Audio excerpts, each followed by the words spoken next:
오늘 하나님께서 우리에게 주신 말씀은 신명기 18장 9절부터 13절까지 말씀입니다. 우리 함께 이 말씀을 읽어 올립니다.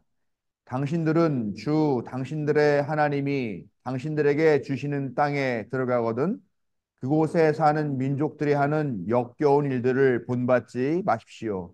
당신들 가운데서 자기 아들이나 딸을 불 가운데로 지나가게 하는 사람과 점쟁이와 복술가와 요술객과 무당과 주문을 외우는 사람들과 귀신을 불러 물어보는 사람과 박수와 혼백에게 물어보는 사람이 있어서는 안 됩니다. 이런 일을 하는 사람은 모두 주님께서 미워하십니다. 주 당신들의 하나님은 이런 역겨운 일 때문에 당신들 앞에서 그들을 몰아내시는 것입니다. 당신들은 주 당신들의 하나님 앞에서 완전해야 합니다. 아멘. 우리의 약함과 무지를 깨우치시고 힘있게 하시며 생명의 길로 인도하시는 항상 오르신 하나님의 사랑과 자비가 오늘 예배하기 위해 하나님 앞에 나온 자녀들에게 함께 하시기를 성어버이 성자 성령의 이름으로 축원합니다. 저는 개인적으로 성서에서 가장 깊이 있는 말씀이다라고 여기는 부분이 창세기 1장부터 3장까지에 있는 천지 창조에 관한 두 가지의 이야기와 또 에덴 동산에서의 이야기 그리고 그 안에서 벌어진 인간의 타락 이야기라고 그렇게 생각을 합니다. 이 부분은 신화적이죠. 신화적인 이야기이면서도 또 상당히 철학적인 주장을 담고 있고 또 그런 토대를 바탕으로 한 신앙의 고백도 같이 담고 있는데 이 이야기에서 인간의 기원과 인간의 가능성 그리고 인간이 갖고 있는 근본적인 한계로 인해서 발생하는 문제 그럼으로써 인간의 존재는 어떤 존재다라는 그 의미를 밝혀주는 그런 말씀이라고 저는 생각을 하고 항상 읽습니다. 우리가 다 알다시피 창조 이야기는 에덴 동산에서 첫 인간들이 생명나무와 선악을 알게 하는 나무의 열매가 있는데 그 열매 중 선악을 알게 하는 나무를 선택하고 그 열매를 따먹음으로 인하여 우리 인간에게 비로소 정체성이라는 것과 가치관, 그다음에 지성이라는 것이 생기게 되었다. 이렇게 생각할 수가 있습니다.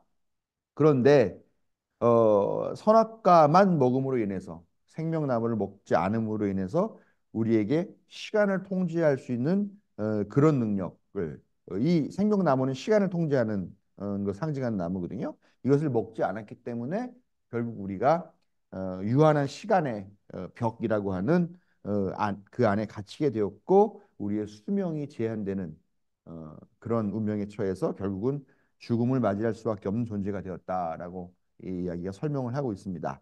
이 짧은 이야기 안에 유대인들이 얼마나 인간이란 존재를 어떻게 이해했는가 하는 것들을 잘 느낄 수가 있고요.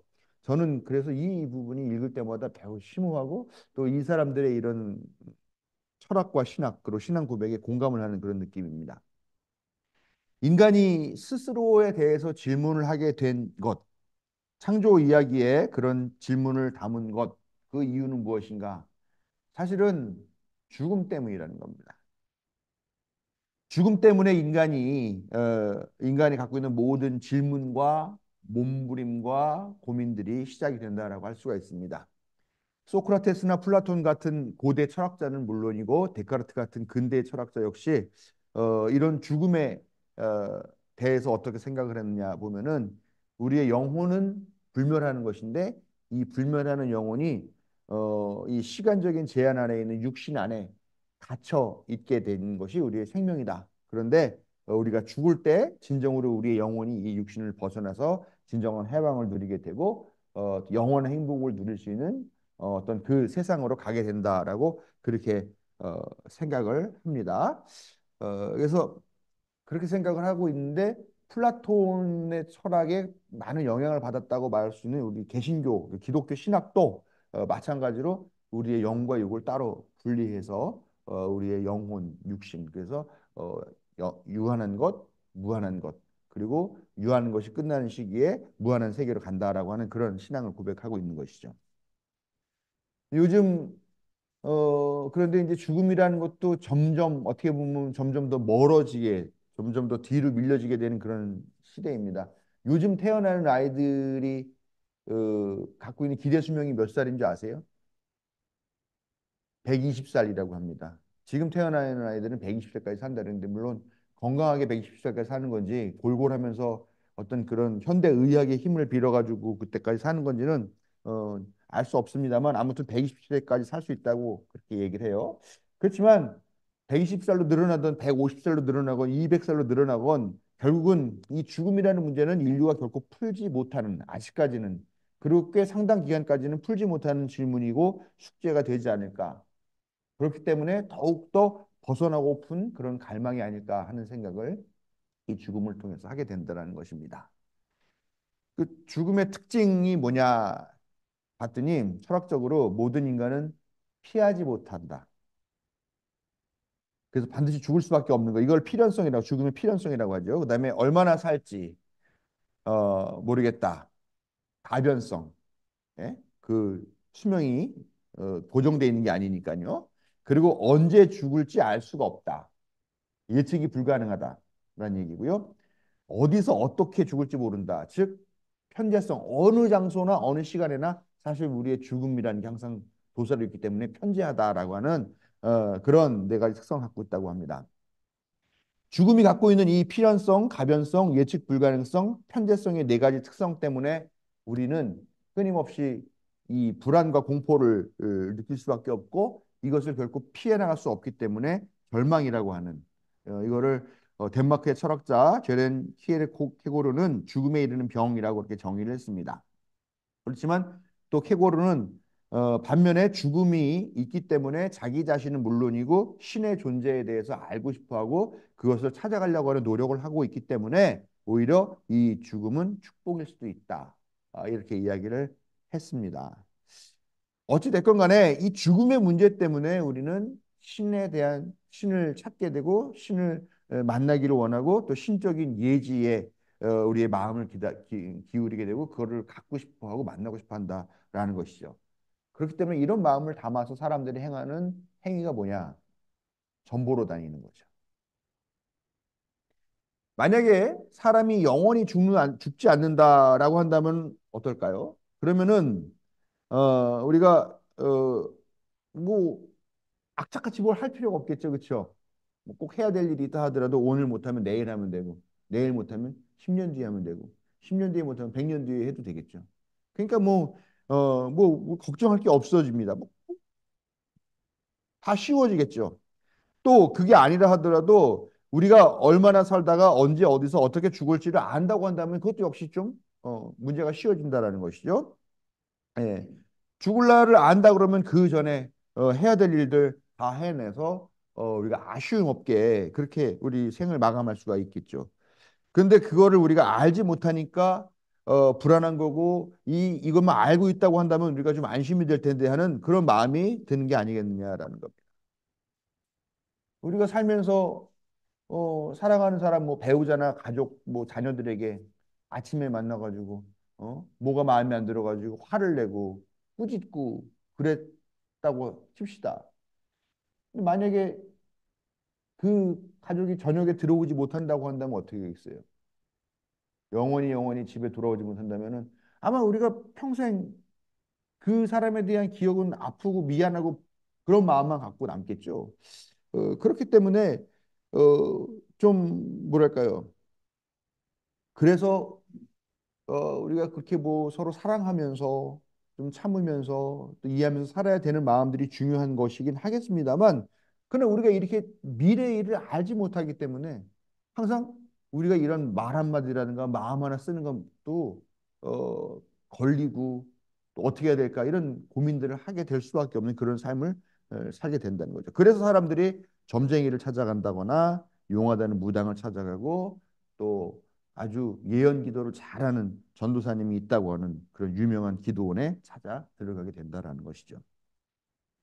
그 어떻게 보면 우리가 점을 본다거나 아니면 무당을 찾아간다거나 뭐 예언 기도를 받으러 가는 것 이게 과연 나쁠까 하는 생각을 해요. 아까 말씀드린 대로 우리의 삶이 오늘 아침과 오늘 저녁이 다를 수 있고 어떻게 될지 우리가 장담할 수 있는 부분이 하나도 없는데 그렇다고 한다면 미래를 예측하고 준비하고 그래서 내가 오늘 하루 말 한마디라도 더 잘하고 살고 좋은 마음으로 살아가고 또 어려운 일, 위기를 피해가면서 살려고 하는 그런 노력을 한다는 점이 어떻게 보면 비난받을 만한 이유는 없지 않는가? 오히려 아무것도 안 하고 있는 사람보다는 더 성실해 보이는 건 아닌가? 하는 그런 생각도 좀 생각을 달리하면은 해볼 수 있다라는 것이죠. 그런데 문제는 뭐냐? 하나님께서 싫어하신다는 거죠. 사무엘상 23장을 보면은 거기에 블레셋 군대가 이스라엘에 쳐들어오는 이야기가 옵니다. 그때는 사울이 왕으로서 통치를 하던 때였어요. 사울은 사실은 통치를 하는 왕이 아니라 전쟁이나 하던 왕이었습니다. 통치권은 없었고 그냥 계속 전쟁하러 다니는 국군, 그러니까 우리식으로 말하면 뭐 국군 통수권자 정도밖에 권한이 없는 그런 왕이었었죠. 아무튼 이스라엘의 블레셋 군대가 쳐들어오니까 사울이 마음이 두려워서 마음이 몹시 떨렸다라고 이렇게 성서는 이야기하고 있어요. 그래서 어떻게 하냐? 내가 어떻게 해야 될까? 너 어떻게 싸워야 될까? 고민하다가 하나님께 물어봤죠. 그런데 하나님이 대답을 안 해요. 사울한테 이미 마음이 떠나셨죠. 그래서 꿈으로도 우림으로도 예언자로도 응답하지 않으셨다. 그러니까 이 사울이 어떻게 할까 고민하다가 무당을 찾아서 무당에게라도 물어봐야 되겠다라고 생각을 합니다. 그런데 이 사무엘 예언자가 죽기 전에 하나님의 명령 따라서 그런 뭐 박수와 무당과 점쟁이와 이런 사람들 다 없애버렸어요. 어, 그러니까 막 찾다 어떻게 해서 그런 사람이 아직도 하나 있다. 그래서 그 여자 무당을 찾아냈죠. 그래서 그에게 가서 물어봅니다. 근데 이 무당과 박수를 다 없애버린 그런 이스라엘의 정책 때문에 이 여자 무당은 자기가 무당이라는 말을 못하고 주저주저하죠. 그러니까 사울을 안심시키죠. 내게 너는 절대 나에게 이걸 나를 도와준 걸로 인해서 너가 처벌받거나 하는 일 없을 테니까 걱정하지 말고 내 운명을 알려달라라고 이렇게 조르죠. 결국 이 여자 무당이 사무엘의 혼백을 불러냅니다. 사무엘 혼백이 와가지고 뭐라 그러냐? 결국 너는 비참한 죽음을 맞이할 것이다. 그렇게 예언을 하죠. 결국 그 전쟁은 사울과 그의 아들 요나단, 아비나답, 말기수와 삼형제는 전쟁에 패하고 목숨을 잃고 그 목이 잘리고 그 시신이 성벽에 걸리는 그런 정말 비참하고 처참하고 또 이스라엘 어떤 신앙으로 봤을 때는 아주 저주받은 그런 죽음을 죽게 되는 그런 말년을 맞았다라는 것입니다. 사울이 이런 최후를 맞을 수밖에 없었던 여러 가지 이유가 있었겠지만, 네, 그러나 바로 무당과 박수 신접한 자들 가까이 하지 말라는 하나님의 명령을 어기는 이런 마음들, 이런 심성들, 이런 것들도 분명히 그의 패망을 초래한 하나의 요소가 될 수 있었다라는 것은 우리도 충분히 생각할 수가 있습니다. 성서는 출애굽기, 레위기, 뭐 사무엘기, 신명기, 이사야기 등등 율법서는 물론 예언서, 역사서, 지혜서를 통해서 전반적으로 아주 지속적으로 이런 뭐 무당 박수 신접한 자들, 뭐 불 가운데를 걷게 하는 사람들 이런 사람들 절대 가까이 지내지 말고 다 없애버리고 반대하고 금지하라라고 분명하게 명령을 하고 있는 것을 알 수가 있습니다. 오늘 읽은 말씀만 보더라도 다른 민족들이 하는 일을 본받지 말라라고 하면서 자기 아들이나 딸을 불 가운데로 지나가게 하는 사람과 점쟁이와 복술가와 요술객과 무당과 주문을 외우는 사람과 귀신을 불러 물어보는 사람과 박수와 혼배기에 물어보는 사람이 이스라엘 백성 안에 있게 해서는 안 된다라고 엄하게 경고를 하고 계시죠.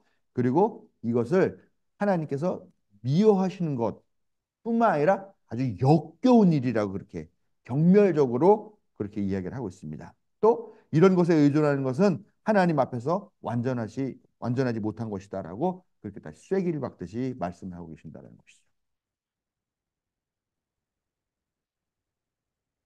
이 역겹고 가증한 것이라고 말하면서 하지 말라라고 얘기를 하는데 왜 이게 왜 역겹고 왜 가증한 것인지에 대한 얘기는 하지 않고 있어요, 성서가. 왜 그럴까? 여기에 대한 해답의 단초 역시 저는 창세기의 창조 이야기가 제공한다라고 생각을 하고 있습니다. 우리 그런 얘기 많이 하죠. 왜 하나님은 아무런 방비도 없이 그렇게 중요한 그 두 나무를 에덴 동산의 심장 같은 그런 한 가운데 보관하면서 왜 거기다가 뭐 이렇게 철망을 씌워놓던가 아니면 파수꾼 같은 거 세워놓지 않고 그냥 방치해서 사람이 그거를 따먹게 하셨을까? 우리가 그런 이야기를 하죠. 또 하나는 전지전능하신 하나님이 인간의 타락을 뻔히 다 알고 계셨으면서 왜 그 선악과를 따먹도록 그렇게 미리 방지하지 않으셨냐? 이거는 오히려 하나님이 죄를 유발한 게 아니냐? 갑자기 이렇게 얘기를 하니까 몰카에 대한 요즘 논쟁이 갑자기 같이 떠오르는데 아무튼 예, 따먹은 놈이 잘못이냐 방치한 사람이 잘못이냐 뭐 그러나 어쨌건 하나님은 전지전능하신 분인데 그런 내용들 다 아셨을 텐데도 왜 그거를 방지하지 않으셨냐라고 하는 그러면서 하나님 책임이라고 하는 그런 생각 우리가 신앙생활 하면서 한두 번씩은 해보지 않았을까 그렇게 생각을 합니다. 그러나 뭐 이 이야기가 논설이나 설명문이나 뭐 이런 또 역사 기록문이 아니라 신화와 설화이고 또 그런 것들은 원래 그 이유를 잘 밝혀주지는 않죠. 그냥 원래 그런 거다라고 생각을 합니다. 아무튼 우리가 이 이야기에서 뭐 하나님 책임이냐 따먹은 아담과 하와 책임이냐라는 그런 책임 소재를 따지는 것보다 더 중요한 것을 봐야 된다. 그게 뭐냐? 하나님이 인간의 선택과 결정을 전적으로 인정하고 지지하시고 승인하셨다라고 하는 그 사실이라는 겁니다. 비록 인간의 그 결정과 선택이 그 자신에게 심각한 부정적인 결과를 초래할 수 있다 하더라도 하나님은 인간의 선택과 자유를 전적으로 인정해 주셨다는 거. 성소는요, 창조주 하나님이 그 손으로 창조하신 피조물인 인간을 인격 대 인격으로 대해 주셨고, 또 인간의 주체적인 결정을 존중하셨고, 자유를 보장하셨다라고 그렇게 신앙 고백을 하는 것을 볼 수가 있습니다. 그렇기 때문에 우리와 하나님의 관계가 인격적인 관계다라고 그렇게 많은 분들이 말씀을 하시는 거죠. 그런데 우주의 창조주이신 하나님께서 보장하시고 지지하시고 허락하신 이 자유와 이 권리를 한낱 점쟁이들, 한낱 무당 따위에게 양도하고 또 그들의 손에 넘겨주고 그래서 포기한다?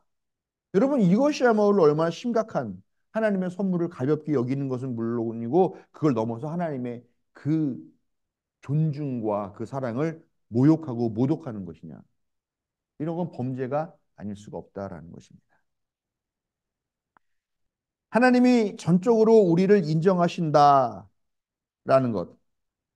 또 우리가 지금 누리고 있는 이 자유와 선택할 권리는 원죄라는 그런 인류의 운명과 맞바꿀 만한 그 정도의 무게를 가진 것이었다라는 것을 우리가 기억해야 돼요. 항상. 우리는 하나님이 주신 이 자유와 권리를 소중하게 여기고 감사하고 기쁘게 행사하려는 그런 태도를 가지고 살아가야 된다는 것입니다. 여러분 우리가 우리 뜻대로 다 우리 계획한 대로 그렇게 살아가게 되는 것은 아니죠. 쉬운 일이 아니고 우리 마음대로 마음 먹은 대로 그렇게 되지도 않습니다. 그러나 그렇다고 해서 두려움에 떨면서 나약하게 우리 자신의 삶의 방향을 우리가 결정하지 못하고 아무런 자격도 없는 이들, 또 거짓된 이들, 또 사기치는 사람들의 손에 내맡겨서는 된다라는 것입니다. 우리 자신이 우리 삶의 책임성을 가지고 신중하게 선택하고 자유를 행사해 나가는 그런 일이야말로 하나님께서 우리를 통해서 보시기를 원하는 성숙한 자녀의 모습이다라는 것을 우리가 분명하게 기억하면서 하루하루를 살아가야 할 줄로 믿습니다. 그리고요, 우리가 그렇게 성숙한 모습으로 살아갈 때 하나님은 우리의 힘이 되시고 능력이 되시고 조력자가 돼 주신다는 거예요. 비록 우리의 선택이 잘못된다 할지언정. 보세요. 선악과를 먹는 선택을 했어요.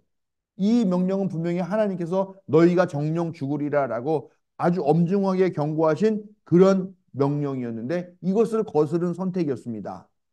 그래서 어떻게 했습니까? 하나님이 이 녀석 봐라. 어? 내 녀석이 내 명령을 지키지 않았으니까 다 죽어. 그러시지 않더라는 거예요.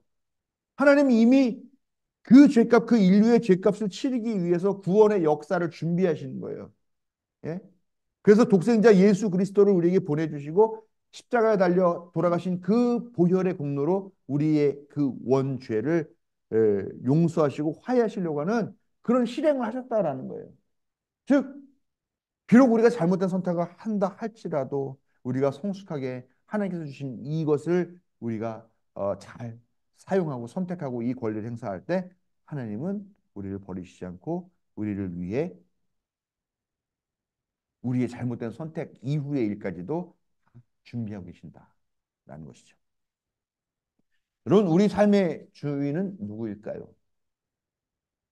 뭐 얘기할 필요도 없이 무엇보다 우선 하나님이시죠. 하나님이 우리 삶의 주인이시죠. 그러나 그 권리를 하나님은 전적으로 우리에게 위임하시고 이임하셨어요. 우리가 성숙한 내면과 신실한 신앙으로 우리의 삶을 개척해 나가려는 그런 자세를 가질 때 하나님이 우리 삶의 주인이자 또 우리 자신이 바로 우리 삶의 공동 주인임을 제대로 깨닫고 보여주는 것임을 기억해야겠습니다. 근데 참 통탄할 일이 있죠. 이 나라의 통치자라는 사람, 손바닥에 왕자를 새기고 무당 점쟁이나 다름없는 사람들 신뢰하고 그 말을 따르고 있다는 것. 그것보다 더 기가 막힌 것은 교회가 바로 그런 사람을 정면으로 거부하고 또 제해 버려야 될 그런 무당 점쟁이 도사의 말을 신봉하는 그런 사람을 지지하고 있고 은밀히 돕고 있고 그리고 그것이 하나님의 뜻이라는 그 사람을 지지하는 그런 일들을 하고 있다는 것. 참 통탄할 일입니다. 이 죄값을 한국 교회가 어떻게 치려고 한국 교회의 목사들이 어떻게 치려고 하는지 참 걱정됩니다. 여러분 그러니까 우리라도 깨어 있어야 하겠습니다. 하나님이 주신 거룩한 권리를 망령되이 사용하지 않고 내 삶의 주인이 되는 하나님의 자녀들에게 자비와 은총, 용기와 인도하심이 함께 하시기를 축원합니다.